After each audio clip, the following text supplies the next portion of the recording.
معرفت کے اعتبار سے، یعنی امام کس قبیلے سے ہوگا، کس فیملی سے ہوگا، کس خاندان سے ہوگا، کس گھروں سے ہوگا، کس خانوادے سے ہوگا، کس نسل سے ہوگا، اس کا نام قرآن نے ہم رکھا ہے۔ اب یہ نہ ہمیں پتا ہے ہم کون ہے، نہ آپ کو پتا ہے، یہ تو جبرائیل نے اللہ سے پوچھ لیا، یا رب ومن تحت النساء، تو اللہ نے کہا ہم فاطمہ وابوہا ومالوہا وبنوہا، صلوات پڑھے محمد وآلہ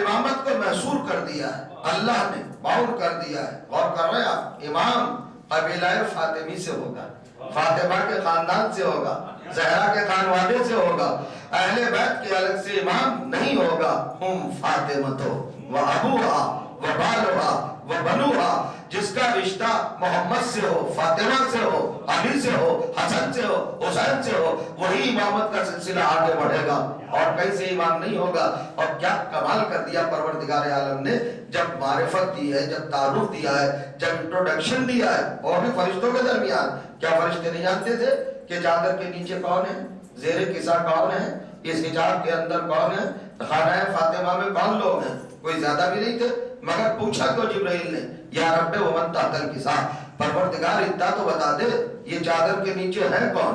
غور کریے گا، کون ہے؟ جانتا تھا جبرائیل اگر اپنی معرفت کی بنیاد پر خاموش رہ جاتا تو تاریخ نہ بنتی، غور کریں گے آپ، لوگوں کو پتا نہ چلتا۔ جبرائیل چاہ رہے تھے کہ زبان الہی سے تعارف اہل بیت ہو جائے کہ اہل بیت کون ہے، اور اللہ نے بھی کیا کہا، ہم فاطمہ، تو یہ فاطمہ ہے، وہ ابوہا، وہ فاطمہ کے باپ ہے، وہ بالوہا، وہ فاطمہ کے شوہر ہے، وہ بنوہا، اور فاطمہ کے سب بیٹے ہیں۔ توجہ چاہا، جتنے معصوم بیٹے ہیں سب کے سب امام ہیں، سب کے سب اہل بیت ہیں۔ جب تعارف دیا ہے پروردگار عالم نے فرشتوں کے مابین بزم فرشتہ خان میں، ملائک کی محفل میں، تو اللہ نے مرکز تعارف کس کو بنایا، محور تعارف کس کو بنایا، کس کو بنایا؟ وہ نقطہ مرکز کا زہرا کو، فاطمہ کو اللہ نے فاطمہ کے ذریعے تعارف کرایا ہے۔ حالانکہ معروف ہے رسول، سب رسول کو جانتے ہیں، سب محمد کو جانتے ہیں، ساری کائنات ان کے صدقے میں پیدا ہوئی، اول مخلوق ہے وہ، خاتم النبیین ہے وہ، رحمت للعالمین ہے وہ، اللہ کے محبوب ہے وہ، طٰہٰ ہے، مدثر ہے، مزمل ہے، یاسین ہے، نون ہے، سب کچھ ہے، لیکن نبی کے ذریعے تعارف نہیں کرایا، محمد کے ذریعے تعارف نہیں کرایا۔ رشتے رکھے ہیں تین، غور کریے گا، تین رشتے، باپ بیٹی کا رشتہ، شوہر بیوی کا رشتہ، بیٹوں کا اور ماں کا رشتہ۔ غور کریں گے آپ، تعارف کے مرحلے پر کیا رکھا، فاطمہ کے باپ، فاطمہ کے شوہر، فاطمہ کے بیٹے۔ دیکھیے یہاں پر بیٹی سے باپ پہچانا گیا، بیوی سے شوہر پہچانا گیا، ماں سے بیٹے پہچانے گئے۔ فاطمہ کا استقلال تو دیکھے، فاطمہ کی ذات کا کمال تو دیکھے، ان کی ہستی کی رفعت تو دیکھے، فاطمہ کے ذریعے پہچانے جا رہے ہیں۔ محمد بھی، علی بھی، حسین بھی، یعنی رسالت بھی، ولایت بھی، امامت بھی فاطمہ کے ذریعے پہچانی جا رہی ہے۔ کوئی چیز اس دائرے سے الگ نہیں ہے۔ اختیار فاطمہ دیکھیے، اقتدار فاطمہ دیکھیے، منقبت فاطمہ دیکھیے، فضیلت فاطمہ دیکھیے، عظمت زہرا کو ملاحظہ کیجئے۔ اللہ نے کیا کہا، فاطمہ کے باپ، فاطمہ کے شوہر، فاطمہ کے بیٹے، یہ ہے اہل بیت۔ کہنا تو یہ چاہیے تھا کہ میرا نبی ہے محمد ہے، اور محمد کی بیٹی ہے، محمد ہے اور محمد کا داماد ہے، محمد ہے اور محمد کا نواسہ ہے۔ بھئی ابھی تو تین رشتے تھے نا، غور کریں گا، باپ سے بیٹی پہچانی جاتی، خسرو سے داماد پہچانا جاتا، نانا سے نواسے پہچانے جاتے۔ تین ہی رشتے ہیں نا، نانا نواسے کا رشتہ، خسرو داماد کا رشتہ، باپ بیٹی کا رشتہ، رشتے تو تین ہی ہیں نا۔